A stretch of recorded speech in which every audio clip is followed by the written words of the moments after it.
miradas al cielo, celebramos tu grandeza, Rey eterno. Tus maravillas queremos proclamar, todo el mundo tu nombre alabar. Con trompetas y guitarras celebraremos, toda la iglesia juntos cantaremos. Oh, yeah. Celebrando al Rey, aleluya, amén. Vamos todos a su presencia, llegué, con gozo al Rey adoraré.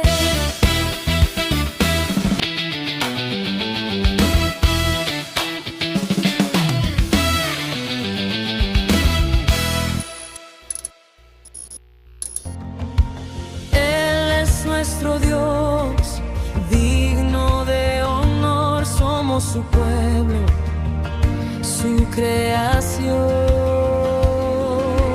Ven, entremos por sus puertas con gratitud, ven, con alabanza, cantemos a una voz, ven, porque el Señor es bueno, fiel y justo.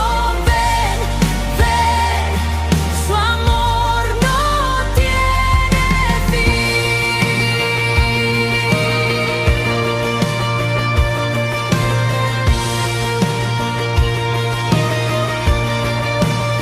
Su fidelidad es para siempre,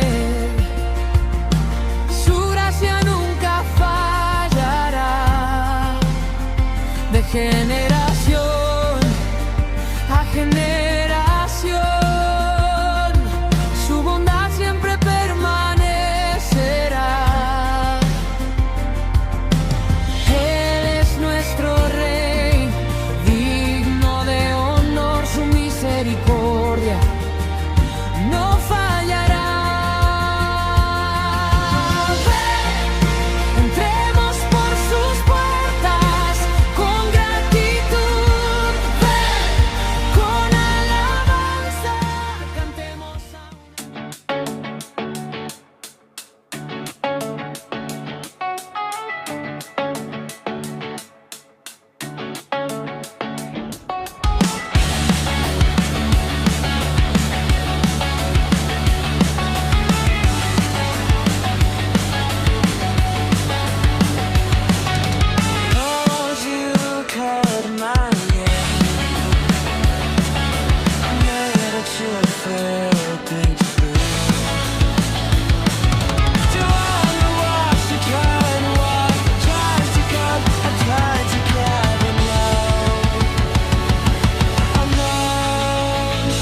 Cause I met a whip, I trust to find, couldn't hold it a girl to live again.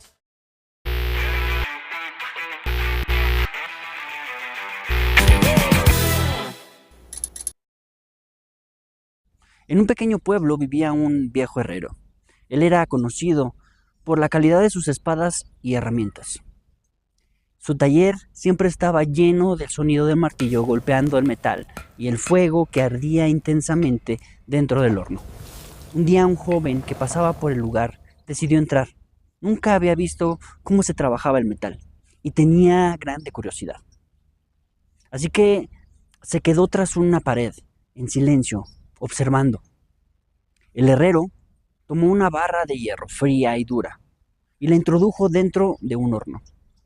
El fuego comenzó a rodearla y las llamas crecían cada vez más y más. Eran cada vez más intensas hasta que el metal empezó a ponerse de un color rojo brillante. El joven, sorprendido, le preguntó: ¿por qué lo metes en el fuego?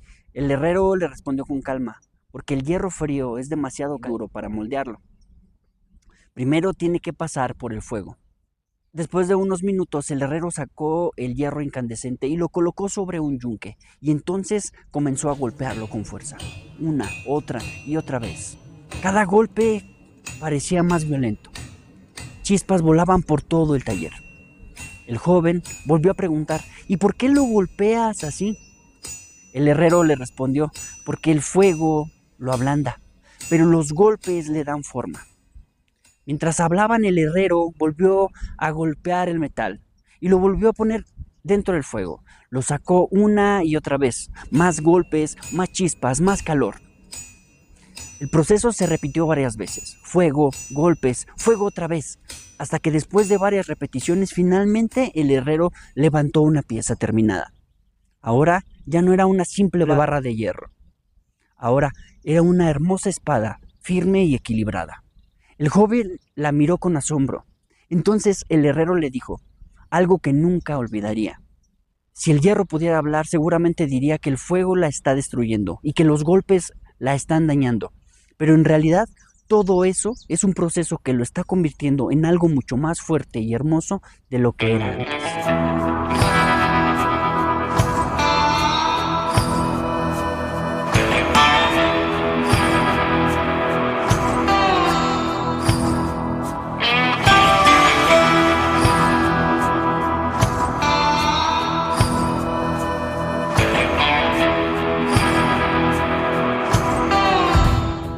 ¿Qué tal, amados hermanos? Buenas noches, sean todos bienvenidos a un miércoles más, miércoles de aprendizaje, miércoles más de bendición, miércoles más de discipulado. El día de hoy me siento muy contento por la oportunidad que el Señor nos brinda para poder compartir su palabra. También quiero agradecer a nuestros pastores por la confianza que nos dan, a mis compañeros de predicación y a su servidor para compartir la bendita palabra de nuestro Señor Jesucristo. También agradecer, como siempre, a ustedes, quienes nos sintonizan cada miércoles para aprender más acerca de nuestro Señor y Salvador Jesucristo y su hermosa palabra. Así que sin más bla bla bla, vamos a hacer una breve oración para agradecer al Señor por este tiempo y ponerlo en sus manos. Así que donde se encuentre le voy a pedir que cierre sus ojos si el momento le permite. Amado Señor, gracias te doy en esta tarde por tu misericordia y gracia, porque tú eres bueno y fiel, Señor, y hasta el día de hoy has estado al pendiente de tus hijos. El día de hoy venimos ante ti, Señor, con una petición, Señor, y es que tu Espíritu Santo se manifieste, Padre, a través del mensaje que vamos a compartir, Señor.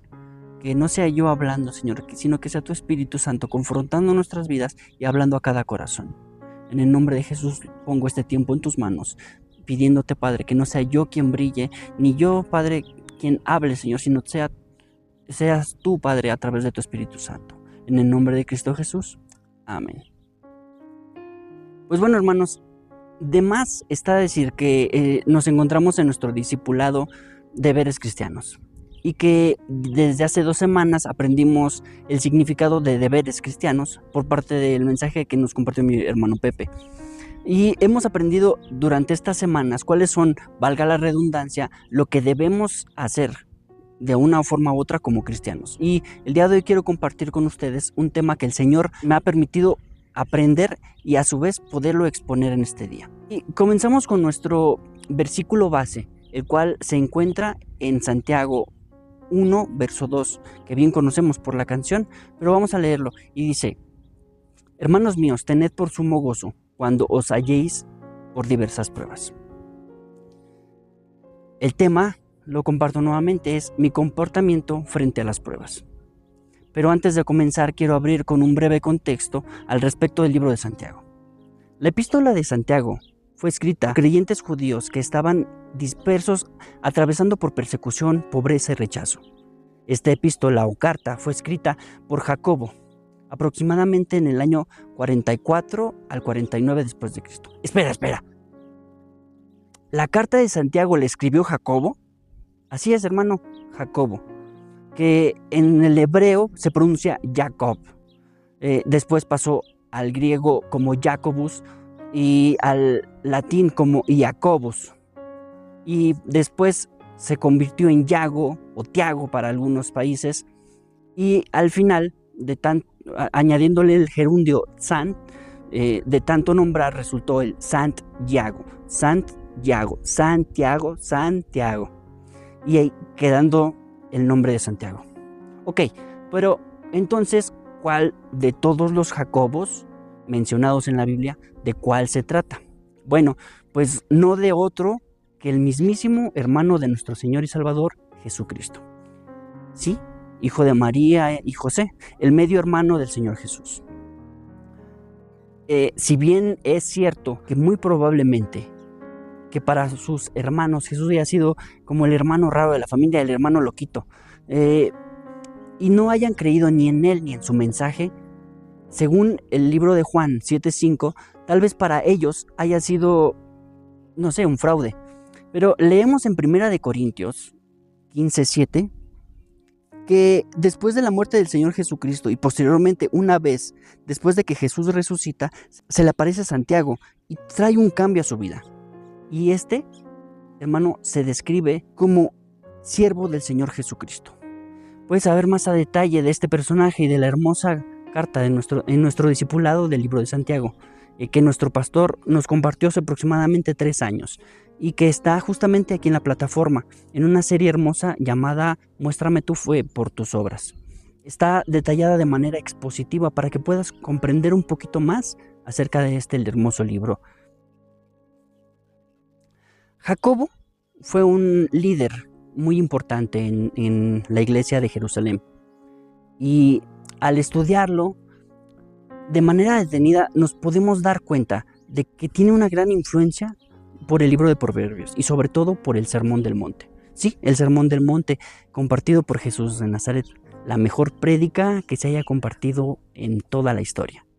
Podemos ver que mucha de la esencia de este hermoso sermón está por todo el libro de Santiago. Esta es una epístola que está llena de sabiduría, con frases cortas y referencias fáciles de memorizar y totalmente práctico para aquellos cristianos que quieren saber un poquito más acerca de la palabra. De hecho, algunos teólogos lo consideran como el Proverbios del Nuevo Testamento.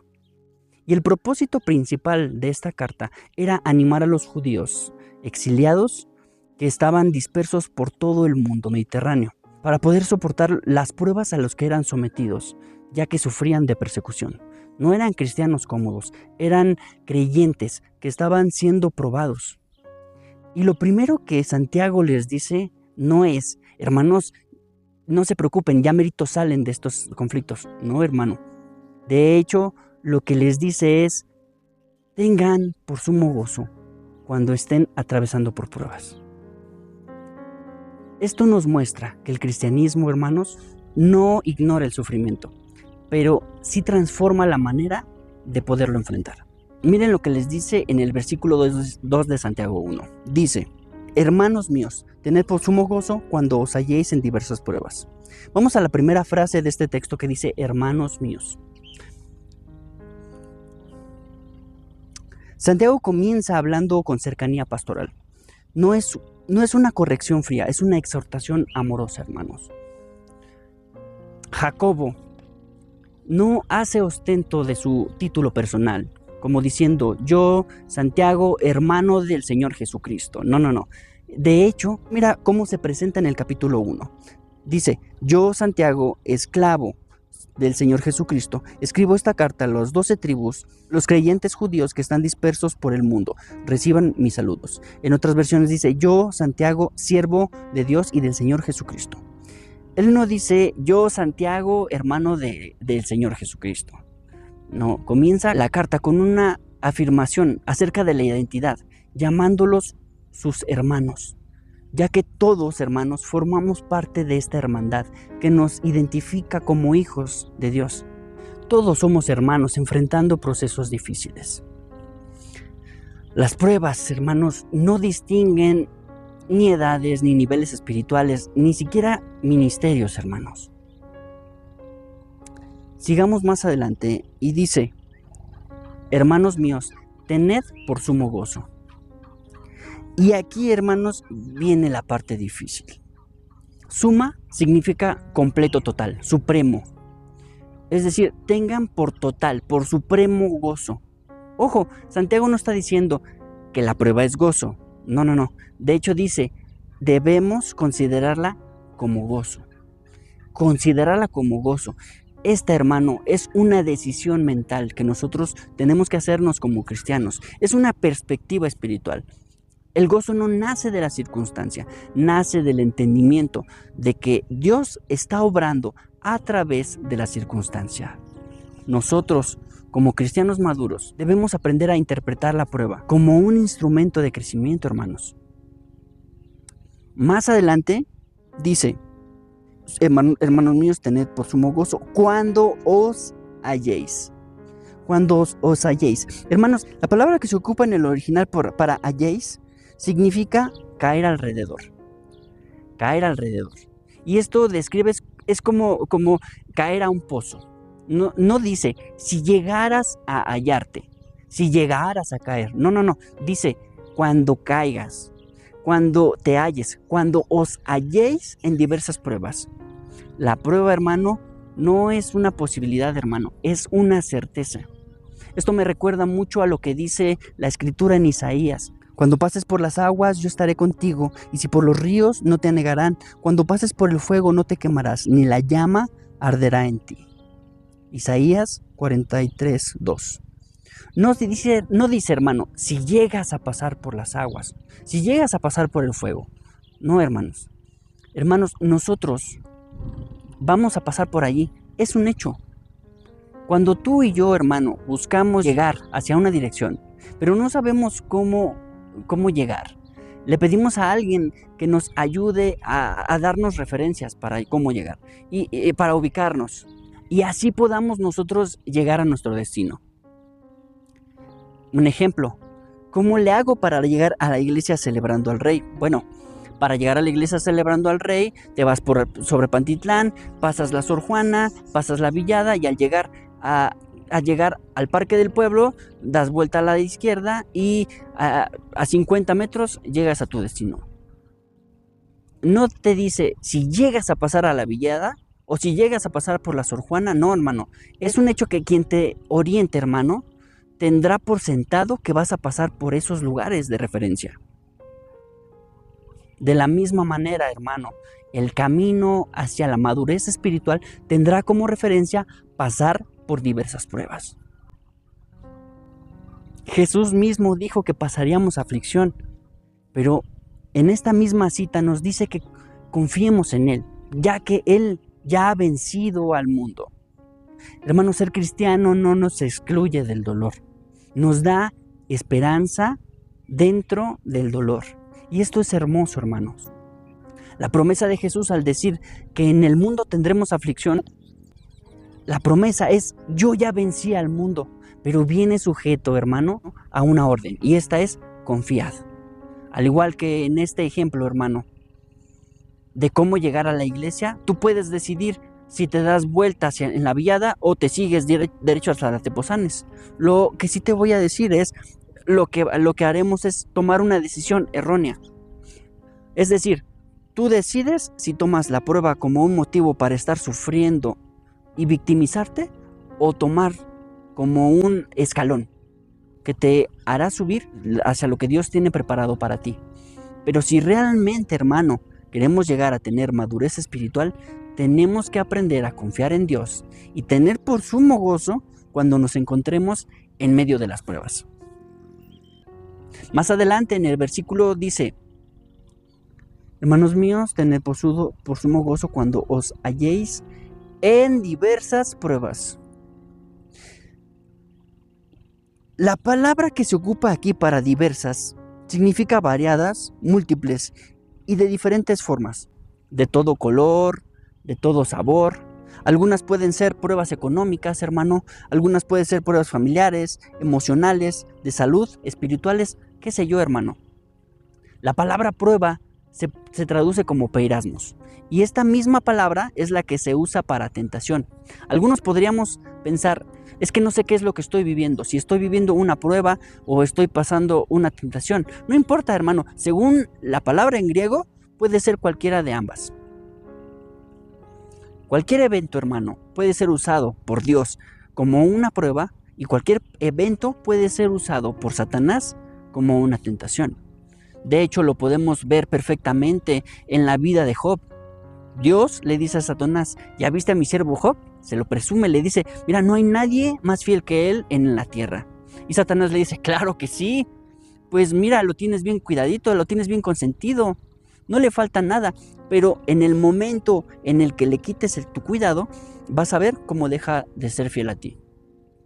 Así que en la historia vemos cómo Dios permite a Satanás que tiente a Job y que toque su vida, Así que Satanás, ni tardo ni perezoso, quiere comprobar su teoría y poco a poco empieza a destruir todo lo que Job tenía, dejándolo sin absolutamente nada y con una enfermedad horrible. Ahora, ¿tú qué dices? ¿Job vivió una tentación para pecar o vivió una prueba que fortaleció su fe? No lo sé, déjalo aquí en la caja de comentarios. La respuesta puede ser, pues depende desde el punto de vista en el que lo veas. Mira, desde los zapatos de Satanás fue una tentación que pudo acabar con todo lo material que Job tenía. Pero desde los zapatos de Dios fue una prueba que ayudó a Job para fortalecer su fe. Y lo podemos ver casi al final del libro. Job termina diciéndole a Dios: de oídas te había oído, solamente había escuchado de ti, pero ahora mis ojos te ven. Qué hermosa manera de describirlo, hermano. De tal manera que Dios se agrada de las declaraciones de Job y no solamente le recupera lo que Job había perdido, sino le da más bienes de los que antes había tenido. De modo que podemos ver que para Dios fue una prueba que fortaleció la fe de Job. No todas las pruebas, hermanos, son iguales, pero todas, hermano, tienen el mismo propósito de fortalecer y purificar nuestra fe. Sí, hermano, nuestra fe debe purificarse, tal y cual se purifica el oro, y esta es solamente a través del fuego.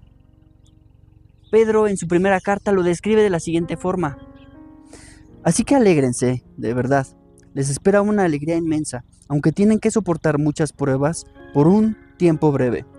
Estas pruebas demostrarán que su fe es auténtica. Está siendo probada de la misma manera en que el fuego prueba y purifica el oro. Aunque la fe de ustedes es mucho más preciada que el mismo oro, entonces su fe, al permanecer firme en tantas pruebas, les traerá mucha alabanza, gloria y honra el día en que Jesucristo sea revelado a todo el mundo. Primera de Pedro 1, 6 al 7, la versión NTV. Hermanos, de la misma manera en que el oro se purifica con fuego, nuestra fe se debe purificar por medio de las pruebas, hermano. El oro no se purifica fuera del fuego. No, hermano, eso sería absurdo. La fe tampoco crece fuera del proceso. Como lo dije hace un momento, no todas las pruebas son iguales, pero todas, hermano, tienen el mismo propósito: purificar y fortalecer nuestra fe. Mi hermano, hace un par de años mi hija Jocelyn va al gimnasio y recuerdo los primeros días en el que la pasaba yo a recoger después de que terminaba el gimnasio y terminaba totalmente adolorida, cansadísima, hermano.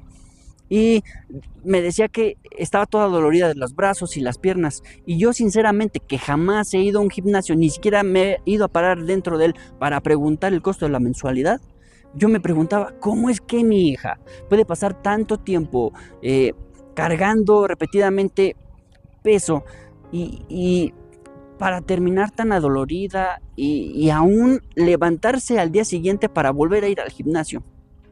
Y al inicio me decía, mira, ya puedo cargar 25 libras en las pesas. Y a los meses después ya incrementé mi resistencia a 45 libras y hasta las 80 libras y por cierta cantidad de repeticiones. Y la veía yo y digo, wow, ¿no? Qué manera de perseverar. Ya no le dolían tanto los músculos como lo hacían al inicio de sus ejercicios. Cada vez iba soportando más, iba creando resistencia, hermano. La vida del cristiano, hermano, debe ser de la misma manera. Cada prueba a la que somos sometidos nos ayuda a crear resistencia y perseverancia. Bien lo escribe el apóstol en su carta a los romanos. Mire, vamos. También nos alegramos al enfrentar pruebas y dificultades porque sabemos que nos ayudan a desarrollar resistencia. Y la resistencia desarrolla firmeza de carácter y el carácter fortalece nuestra esperanza segura de salvación. Y esa esperanza no acabará en desilusión.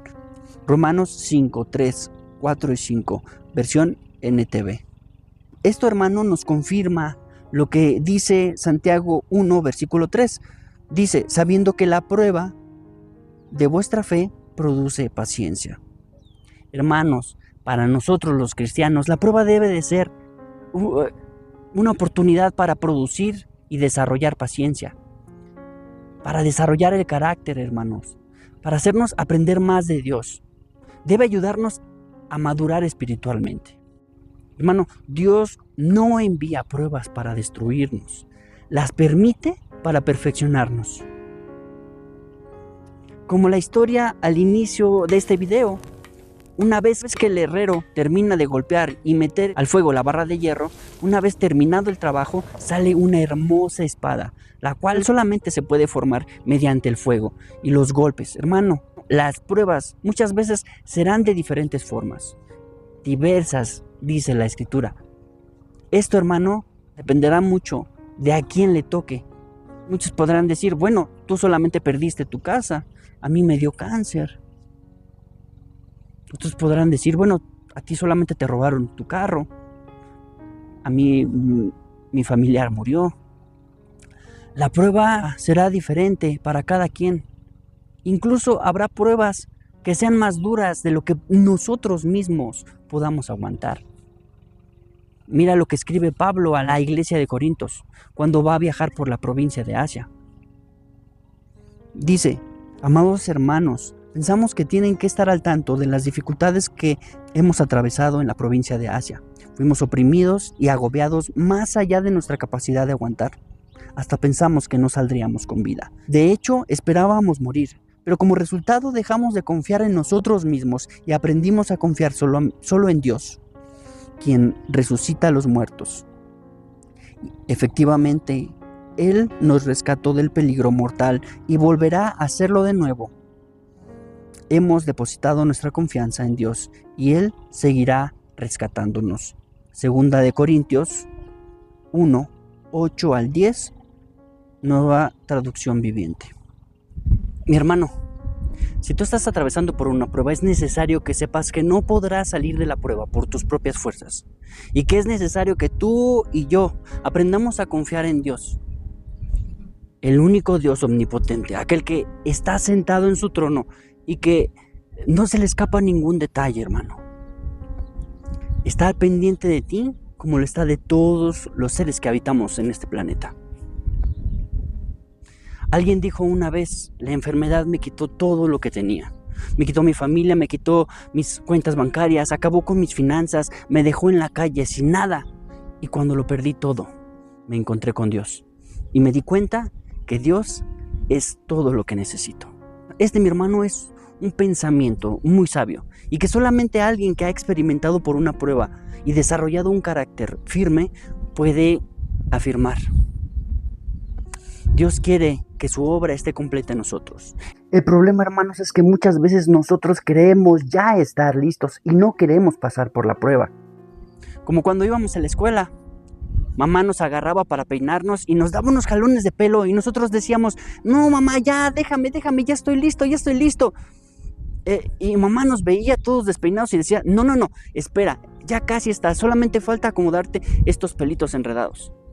Y entonces nos seguía jalando con el peine hasta que estábamos listos. Pero, ¿cómo lo hacía? Con jalones y con lágrimas. Más adelante, hermano, Santiago escribe en el versículo 4, mas tenga la paciencia su obra completa, para que seáis perfectos y cabales y no os falte, sin que os falte cosa alguna. Santiago 1:4, versión Reina Valera 1960. Hermano, Dios quiere completar su obra en nuestra vida. Quiere perfeccionar la obra que empezó en nosotros. Pero muchas veces nosotros no queremos pasar por el proceso. Cuando viene un problema, te agarras de lo primero que encuentras. Tengo un problema bien fuerte. Pero mira, tengo un vecino que me platicó acerca de unos conocidos que bien buena onda prestan dinero y sin checar buró de crédito. Ah, sí, ¿y de dónde son? Pues son unos colombianos. Hermano, unos préstamos que vas a terminar perdiendo hasta los dientes. No, hermano, espera en Dios. Muchas veces creemos que Dios ya se olvidó de nuestro sufrimiento, pero no, mi hermano. Él está mirándonos, esperando a que nosotros confiemos en Él. Por eso más adelante dice, Si alguno de ustedes requiere sabiduría, pídasela a Dios y Él se la dará, pues Dios se la da a todos en abundancia, sin hacer ningún reproche. Hermano, en las pruebas, muchas veces quisiéramos que Dios quitara la prueba, pero Dios lo que quiere hacer es que le pidamos sabiduría para saber cómo salir de la situación. No solamente conocimiento, sino sabiduría. Sabiduría que Dios reparte a todos en abundancia y sin hacer reproche, hermano. No es como, ay, hoy te doy sabiduría y mañana vienes y otra vez me pides sabiduría. Oye, no, ¿qué hiciste con la sabiduría de ayer? No, el Señor da sabiduría en abundancia. Pero hay un condicionante y lo encontramos en el versículo 6. Dice, pero pida con fe, no dudando de nada, porque el que duda es semejante a la onda del mar que se arrastra por el viento y echada de una parte a otra. Santiago 1:6. ¿Qué quiere decir pedir con fe? Creyendo, no dudando nada. Y ojo, no estoy hablando de declarar. No, yo declaro que ese carro ya es para mí, esa casa va a ser mía en el nombre de Jesús. Yo lo declaro y dice 1, 2, 3. No, hermano. No, de eso no está hablando Santiago. Está hablando de la sabiduría, de pedir con fe. Es decir, Señor, dame sabiduría para saber qué hago en esta circunstancia y creer que lo que Dios diga para mí, eso está bien. Porque muchas veces Dios pide que nosotros nos humillemos o que perdonemos a quien nos traicionó o que tengamos comunión con Él a través de la oración. Pero preferimos hacer lo que a veces nuestro mejor amigo nos dice o nos aconseja, que el amigo que ni siquiera es cristiano. A veces nos ponemos incluso a ver qué encontramos en TikTok que nos pueda ayudar a salir de la situación en la que nos encontramos. O a ver qué dice el horóscopo. Imagínate a alguien que va al doctor porque le duele el estómago y el doctor le dice, para mejorarse te debes de tomar esta pastilla durante 5 días, 3 veces al día. Y también bajarle las comidas grasosas. Llega una semana después con el doctor para decirle, señor, doctor, es que mira, me sigo sintiendo mal. Y el doctor le dice, ¿y te tomaste el tratamiento que te di? Ay, pues es que no, es que mira, tengo una persona que conozco que me dijo que si me tomaba un agua de chía con limón, se me iba a quitar el dolor. Y es que es mi mejor amigo. O un video de TikTok que si me amarraba un hilo en el dedo durante la luna llena, se me iba a quitar la gastritis.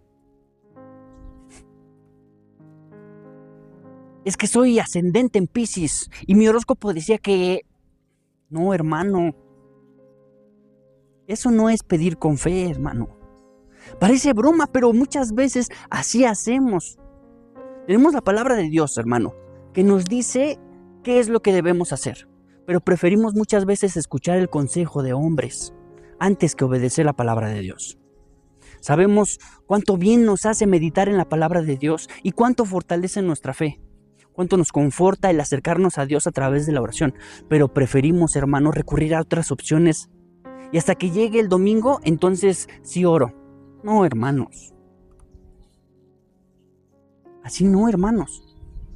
Y es una tristeza porque muchas veces así lo hacemos. Vivimos de esa manera, esperando el domingo para volvernos a cargar la pila de fe. Y no es así, no se trata de eso. Mira, el apóstol en su carta a los romanos les aconseja lo siguiente. Dice, gozosos en la esperanza, sufridos en la tribulación, constantes en la oración. Romanos 12:12. En este texto, el apóstol exhorta a los romanos y nos enseña algo bien fundamental. De hecho, hermano, tiene como título de este capítulo Deberes cristianos. Pero en este versículo en especial encontramos 3 columnas fundamentales para poder enfrentar las pruebas. Y mira, o sea, ¿cómo 3 columnas? ¿De qué se trata? Mira, imagínate un banco con 3 patas. Y mira, vamos a leer nuevamente el versículo. Gozosos en la esperanza, sufridos en la tribulación, constantes en la oración. En el versículo encontramos 3 actitudes esenciales para enfrentar las pruebas.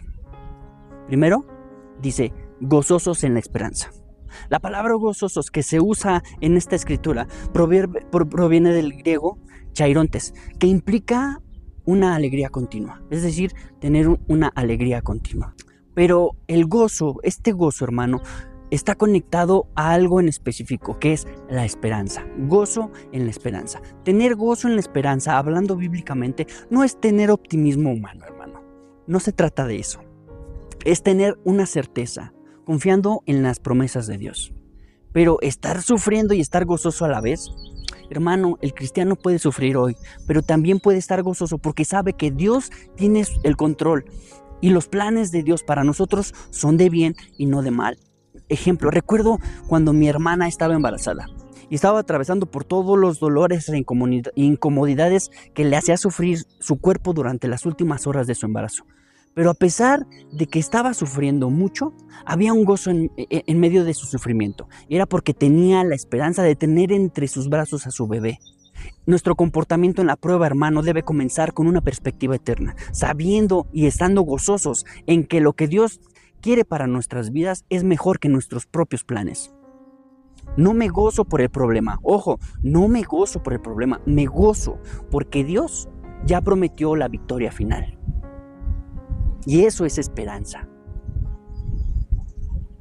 La segunda pata o la segunda columna es sufridos en la tribulación. Hermano, la palabra que se usa para tribulación describe una presión intensa, como de uvas siendo exprimidas. La tribulación, hermano, es presión que revela lo que hay dentro de nosotros.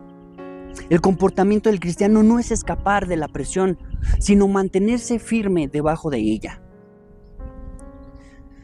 El evangelista escocés Oswald Chambers, en su escrito El encargo del llamamiento, escribió lo siguiente y cito: Dios nunca podrá convertirnos en vino si le ponemos objeciones a sus dedos, a los dedos que utiliza para exprimirnos.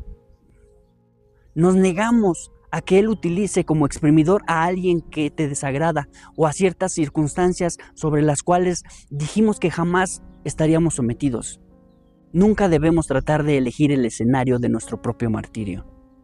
Si nos vamos a convertir en vino, tendremos que ser exprimidos.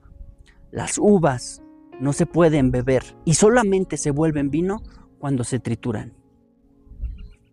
La prueba, hermano, no es señal de que Dios me abandonó. La prueba es una oportunidad de que Dios saque lo mejor que hay dentro de nosotros. Eso solamente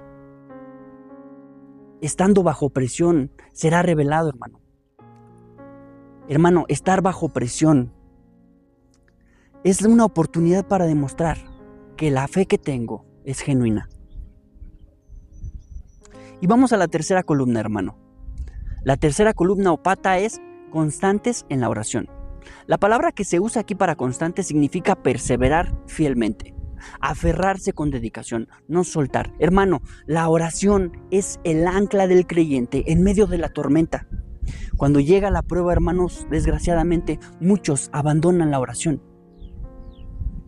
Pero el texto, hermano, nos enseña que precisamente en medio de la tribulación es donde debemos intensificar la oración.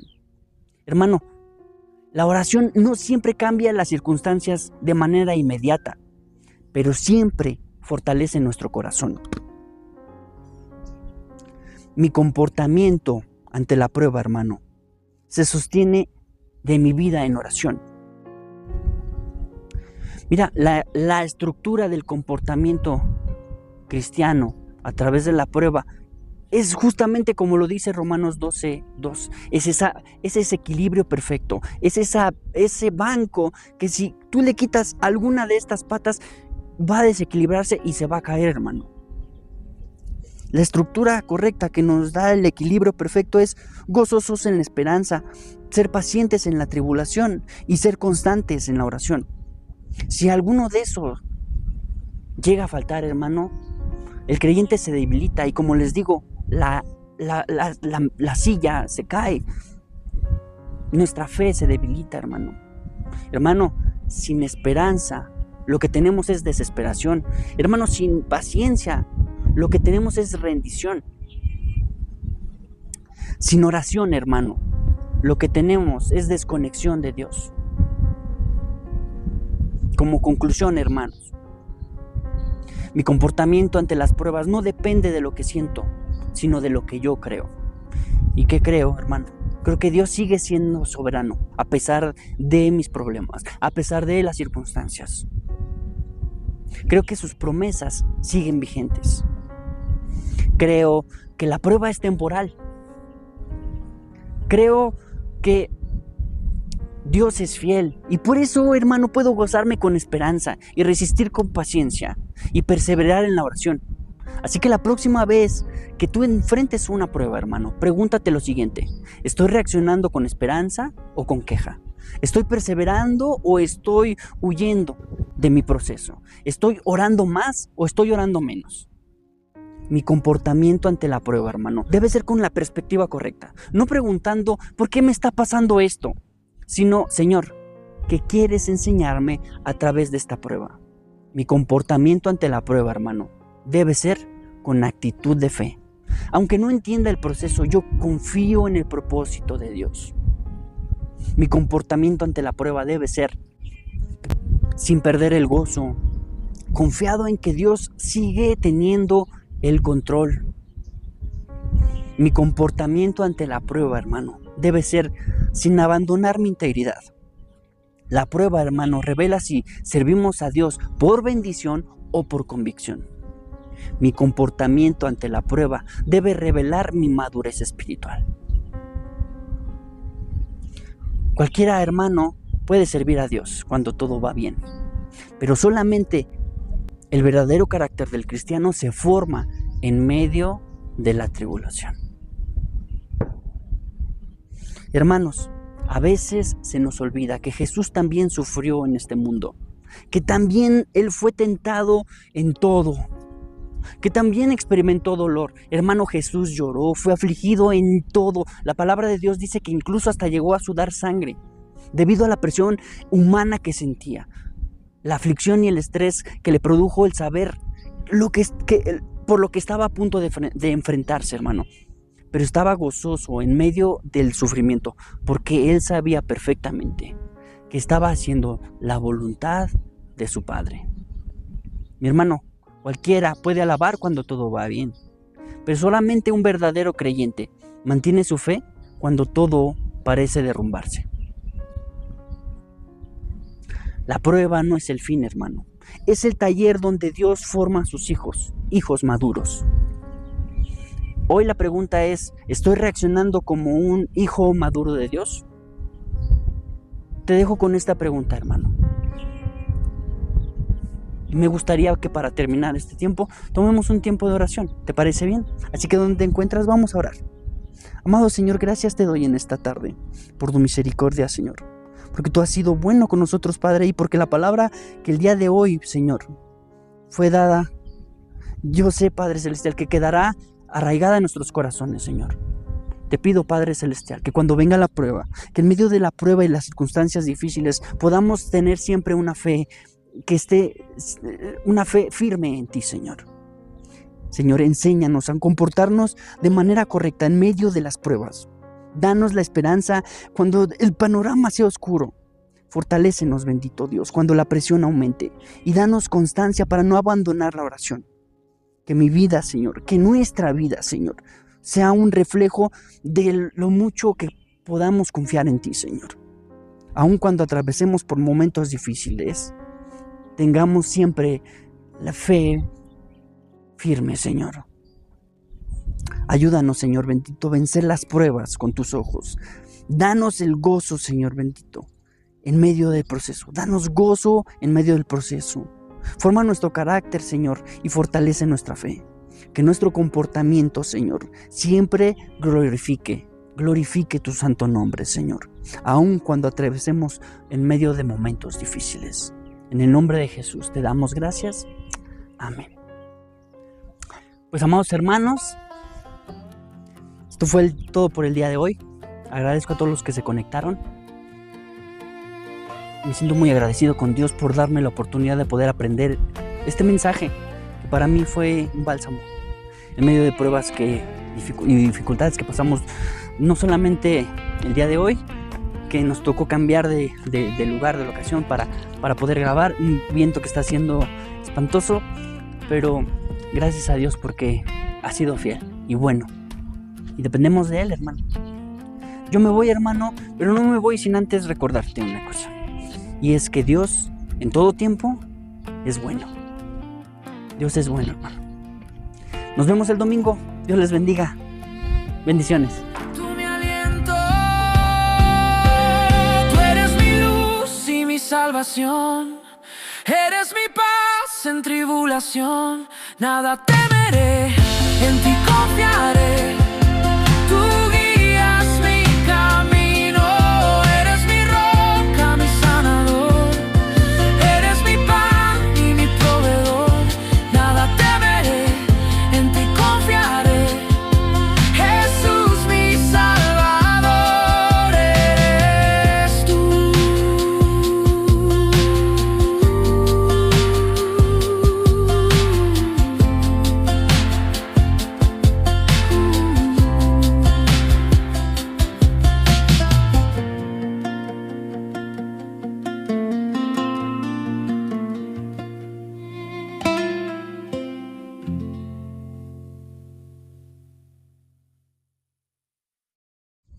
Tú sigues siendo bueno y fiel. Muchas gracias por la palabra, Señor. Gracias por amarnos tanto y darnos la bendición que nos das.